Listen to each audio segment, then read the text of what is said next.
But look how many big names are there, including McNally, Harris off the second row, McLeod doing a fantastic job earlier today, Grant Johnson, a two-time champion, David Cedars, multiple runner-up in the championship, out of row 5. And he's the 2013 event winner here. Further back, Andrew Fisher starting outside the top 10, and again, Chris Walton with it all to do. Absolutely. I think there's going to be some panels dinted in this one where guys are trying to get back to where they finished the last race. So that's the beauty of these reverse grid racing. We get some exciting racing happening. That's why we do it. And as a strange twist from what we had last year, instead of the final race of the weekend only being a combination of all the points, this time it's actually whoever wins this race has pole for the final race. So it's a different way of doing it. It's to try and mix up the results a little bit. Might not necessarily be fair, but it's all about entertainment with the V8 Utes, and that's exactly certainly is what we're all about creating with this new system. So the youngest guy in the field will start on pole position, and George Miedeke alongside him will be licking his lips at the possibility of claiming a 7th career race victory in the V8 Utes right now. After what happened to him in qualifying and missing the top 10 shootout, this has really worked out quite nicely here for George Miedeke to get this front row start. Also Roll Harris too. Yeah, we've got Reece McNally in position 3 as well. He's a winner here in the past, so he'll be one to watch also. He's always had a lot of good speed in these cars, and especially a home track at Perth here at Barbagallo. The final clean group Ute pulls onto the last row of the grid. The green flag will fly. How will the 17-year-old kid weather the storm? He's got a couple race wins over New Zealand in their series. Can he claim one here? I'm nervous for him. I know. He's left of screen in car 17 to the outside. A very experienced racer in George Miedeke. Wait for the lights to come on, and when they go, it's time to drop the clutch and head towards turn 1. East Coast Bull Bars, Australian V8 Ute Series, set for a start in the reverse grid race. He's ticked the first box. He's got that thing moving, and it's actually a great start for the youngster. He might just lead it through turn 1. Look at Roll Harris. Oh, contact with Miedeke. And that's pushed the ISEC Ute out wide. And they're 3 wide for second position. Barbera slips up. He gets sideways. I think he's got a left rear puncture. No, he has. And there's more contact further back. The all-purpose Ute of Grant Johnson. And Barbera's sideways. He's heading for the wall. He's going to come out in the middle of the racetrack here if he's not careful. The disappointment for the Mini-Quick driver. The last thing he wanted to happen was contact, and it's exactly what's befelled him in the very first lap. Oh, there's been a big crash here, and that might be as a result. Oh, it's actually a wheel hanging off the back there. Peter Burnett's completely ripped everything from that left rear out. That's remarkable. That thing's not going anywhere. Jeremy Gray's down there stranded at turn 1, and we have a safety car. Oh, wow. That is clean ripped that axle. And that might be, you know, with Mason there trying to get back on track, it might have caused a bit of mayhem. Ooh. Look at the front damage. Danny Bazadzik. There is Peter Burnett's car, stranded in a pretty unusual spot, to be honest. It's not the spot where we're used to pulling cars out of. And that is going to be an awkward one to retrieve. And amongst all the mess and the smoke and the drama, it's Reece McNally, the local driver, who has managed to find himself on the point. It worked out well for Reece, not so good for a lot of other guys. Well, the seas kind of parted here. Let's check out the replay. Once again, the Lexus safety car pacing the field. And this is why, because the very first corner, Mason Barbera came over a little bit too far there. The contact is what gave him that left rear puncture. McNally got up the inside after all that happened and resumed the lead at the exit of turn 1. And Jeremy Gray was stranded in the sand after all that. Didn't see what happened to him. He was just stuck there. From Craig Dontis' point of view, Just Car Insurance, Kit and Car Care Products Ute had a careful start. Now Jeremy Gray's behind him, and at some point in the very near future, he's about to find himself off. Oh, jeez. 1 or 2 cars getting into each other. Cam Wilson was involved, so too was Walton and Bazadzik. That all happened pretty quickly. A few guys a little bit ambitious there into turn 1. It does bottleneck at that turn 1 position, but it makes it quite difficult. But you can see here they're trying to manage getting around Mason there. Looked all pretty good. That's all fair game at the moment. Oh, there goes Bazadzik in the background. There was another car involved as everyone had their own little war going on around the track. From Adam Marjoram's point of view, the leader's ahead of him. Wham! Gee, that hit was bigger than it looked. Yeah, Mason, to me, he really didn't need to move over any more than he could have just kept his line and would have avoided all that contact. But, you know, they're the lessons you learn, I guess.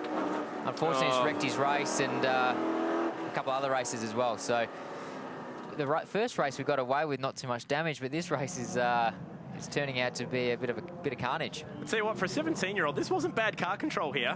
When it got sideways on him, I know he took the grass, but it could have been a whole lot worse. Did he get a little bit of help from Marjoram? Not that it matters, that left rear tyre is long gone. The shame is he got such a good launch off the line. He had the job done. And now it's all sort of turned a bit average for him. Man, I went down and sat down in the transporter with him before this race. He was just in there watching the Dunlop Series qualifying sessions earlier today, just trying to keep calm, trying to keep cool. And he'll watch back the replay and think to himself, I just didn't need to go that far over. Yeah, he just left George basically not enough room. George come across to start with, but then went back to the left-hand side. Oh, so burn it into the back of Skinner. Ooh. And it was a full-on slam dunk, which is what ripped that left rear off in the end. Those two actually were caught up in a lap 1 crash in Adelaide together. And the recovery crews go to work. They've had a pretty quiet day today, really. Hasn't been too bad for them. There's two V8 races, no dramas. Yep. Dunlop Series race went off without a hitch, really. And the Utes will snake past. The good news is we'll definitely get a restart here. As to how many laps we get to see under green flag. This is all terrible news for Chris Walton. He's just sitting back there. He picked up 3 spots as a result of all the mess, but he needs green flag running here if he's going to get himself a few more points. Absolutely. For him to get up the grid, he needs to be the green light going and him picking the guys off as quick as he can, because he has a fast car, fast driver. He's going to make positions. So when we go green once again, it'll be McNally who takes the green flag first, and Ryle Harris has ended up second. George Miedeke, I wonder exactly the state of damage for him, will be in 3rd position, and Jared McLeod has inherited 4th as a result of keeping it clean. So the challenge for these guys now is to really keep temping the tyres and brakes, stay out of all the crash bits on the track if there's any sort of debris on the track, and make sure the car's healthy before the safety car lights are out. They didn't really manage to get much temp in the tyres prior to the safety car, so they're sort of doing that right now. You see Reece McNally being very aggressive across the track. So a bright future for this category. Next year they're going to change up the regs completely, allow in different manufacturers. I know Ryle Harris has been massaging the folks at Mazda to try and get a BT50 or something similar. Yeah, I noticed that. He's got some signage on his car. Mm-hmm. He's getting in well ahead of the trend. Did Lexus make a ute? I don't think so. It'd be pretty spectacular if they did. So we're looking at different options.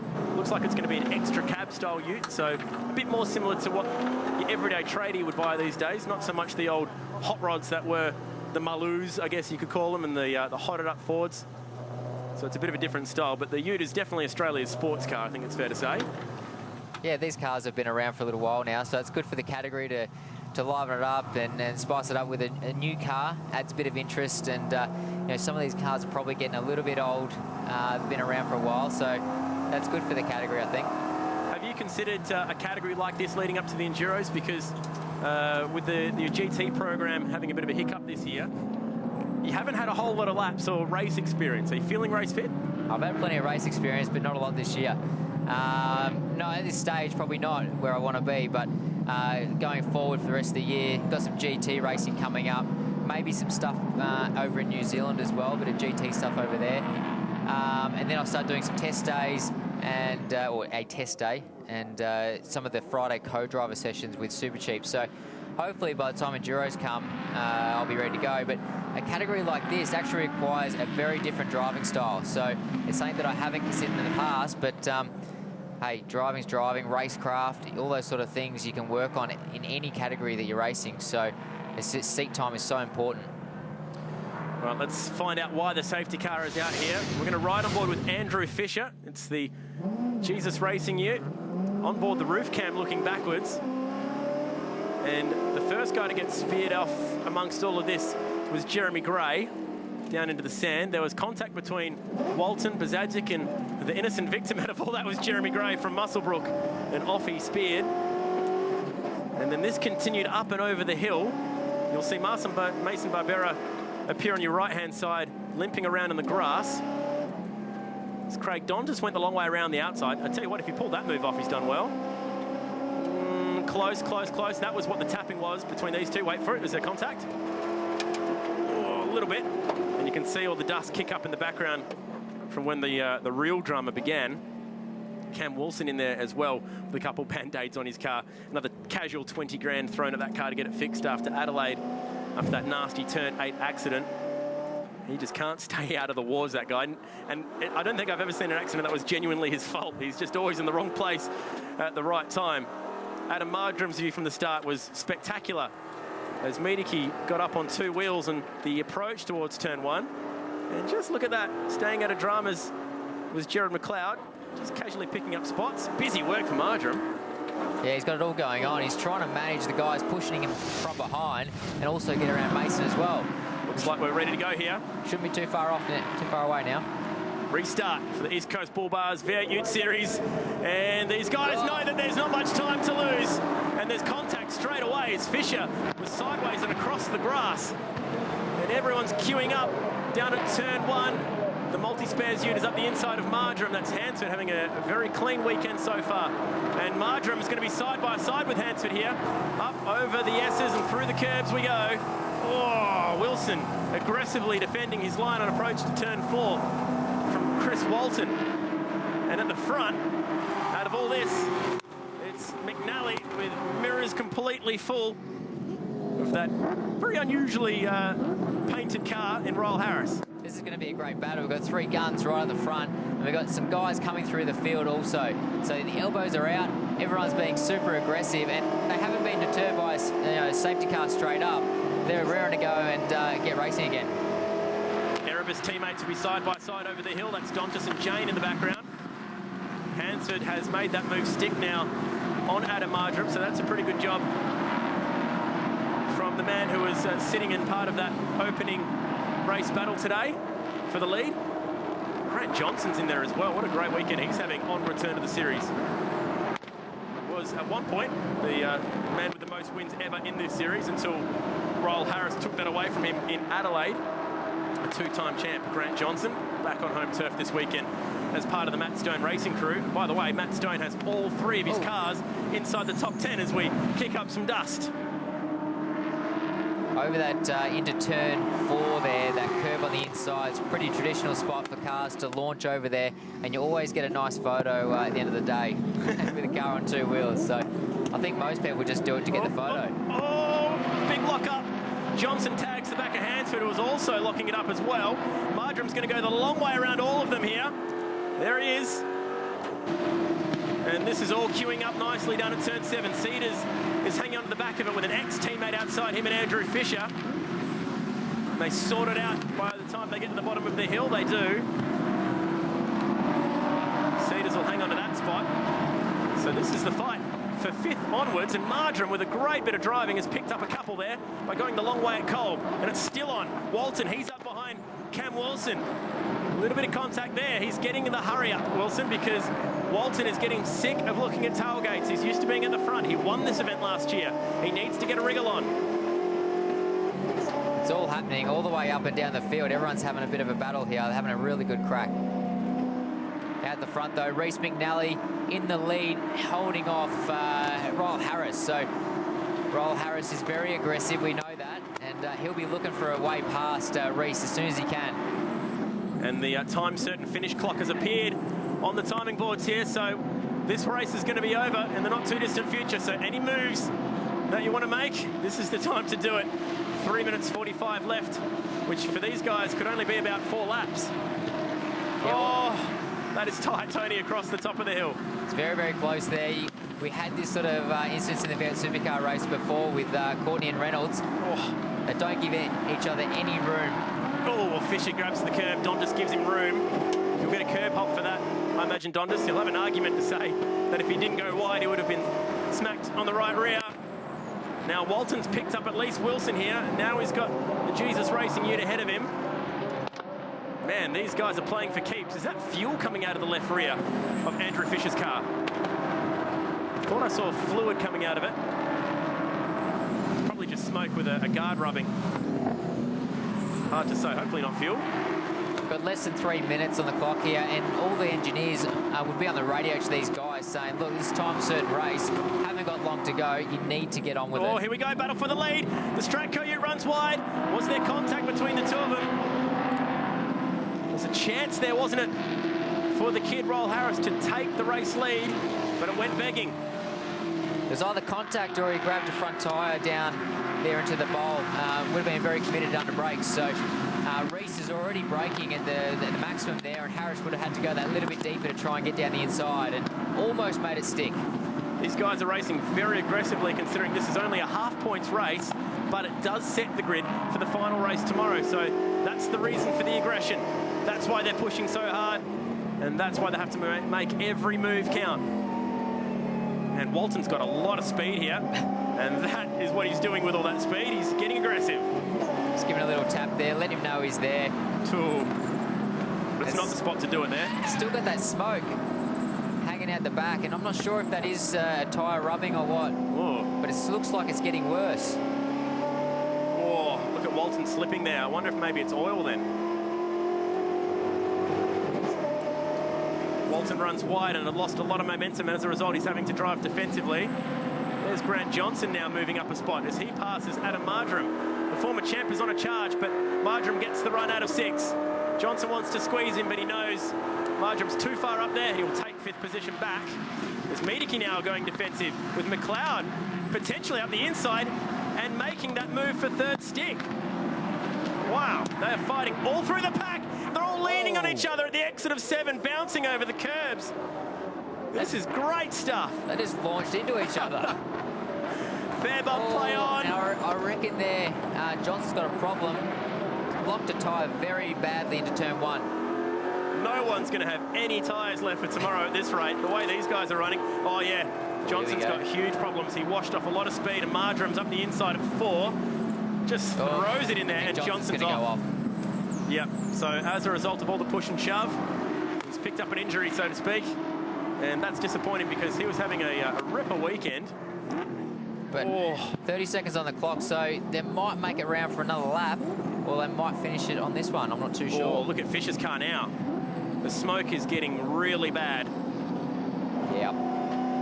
That's more than tyre smoke. And Walton's just sitting in it right now. And if that is dropping oil, then that's going to be a nightmare to sit behind him. He'll know that there's not long left in this race. He'll be trying to just scrounge whatever points he can here. Will he continue for another lap and hope that the checkered flag comes out shortly? This is a bit unfair for Walton, you know. You really need to put a flag out for Fisher and say, hey, you know, move aside, you've got a problem with your car. Marjoram up the inside of Miedeke here. And that is for 4th position. So guys like McLeod and Marjoram are having a great drive here. Miedeke limping home after contact on the very first lap. Yeah, I think Miedeke's got a problem with his car. It just hasn't looked on song in this race. So it's a fair bit of contact at the start. Could have bent the steering, could have bent the diff. You know, who knows? But it doesn't look very racy to me. Last time down to Cole, potentially, and McNally's really struggling to get that car turned in. This might just give Royal Harris one shot at the victory. They climb the hill for what I imagine will be the final time. But we're hearing that there will be one more here, so Royal Harris will have more than one more chance. This is exciting. This race is changing on the fly. Now that it's ticked over to be full time, we'll take one more lap to bring them home. In the background, McLeod has 3rd. Marjoram's closed the gap to him. Guys like Jane Cedars and Hansford have all managed to dodge the carnage to find themselves hanging on to top 10s here. So too is Walton, but look at this. As now Hansford is up the inside of the multi-spares Wabco Ute. And the Bob Janes T-Mart's Erebus Ute is on the outside and is not going to give up without a fight.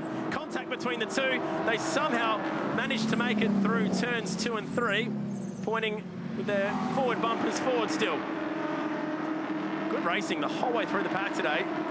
Put on an absolute show. This is why we love reverse grid racing. It mixes it up. I don't think they're thinking about tomorrow's race at the moment or tyre life or anything like that. They're just going for it as hard as they can. Reese McNally here, what a drive. He's had pressure on him the whole race from Royal Harris, and it looks like he's going to take this one out. That's a great result. Oh, have we got one more surprise left from Harris? Harris is always surprising. He does, but it looks like it's not going to be there. And this will mean a lot to Reece McNally. He comes on to the front straight, and the checkered flag flies for the Stratco Ute, and the hometown hero will take a race win. And that is awesome for a man who stood on the podium here before but not claimed a race win. Reece McNally becomes the 9th different driver to win a Ute race here in the Wild West. That was proved up to be the Wild West nickname just then too, because they were having at it throughout the majority of what was a shortened race, only by I think 1 lap in the end. That was awesome. Jared McLeod picked up position 3, so that's a really good result for him as well. Well, there it is, your confirmation of those results. McNally and Harris will be off the front row. The beauty of all this is, despite all the debriefing that's going on, they'll be able to race later on. Jared actually lost that position, I'm not sure. Okay. We're seeing it differently on 2 timing screens there. We'll try and get to the bottom of that one between McLeod and Marjoram, and behind them, it was a great drive from Adam Beachy, who started last to finish 13th. That is not a bad effort at all. Guys at the back, and that is a heartbreaking tale for Mason Barbera. Started on the front row and threw it away down there at turn 1. And that was a very exciting race the whole way through.